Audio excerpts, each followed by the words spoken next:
शामिल करते हैं ननकाना साहिब से।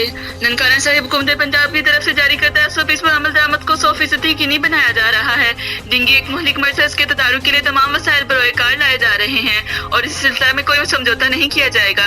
इन ख्यालात का इजहार डिप्टी कमिश्नर ननकाना राजा मंसूर अहमद ने डेंगू के हवाले से किए गए हिफाजती इंतजाम का जायजा लेने के सिलसिला में इजलास की सदारत करते हुए किया। इजलास में additional deputy commissioner general Ahmad Kamal, CO health doctor Shakeel Ahmad Shahid, assistant director माहौलियात DDHO समेत मुतल्लिका महकमा जात के अफसरान ने शिरकत की। CO health doctor Shakeel Ahmed ने डेंगू के हवाले से किए जाने वाले इंतजाम पर इजलास को ब्रीफिंग दी।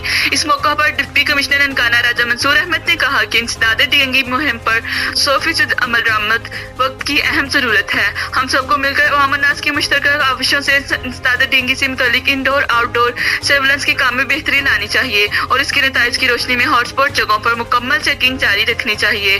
हम सब ने मिलकर जिला को डेंगू फ्री बनाना है। उन्होंने कहा हमें अपने घर, मोहल्ले, स्कूल, कॉलेज, दफातर और काम की जगह पर सफाई के खुसूसी इंतजाम करने चाहिए। पौधों के गमलों और खुली जगहों पर पानी ना खड़ा होने दें। पुराने टायर तल्फ कर दें।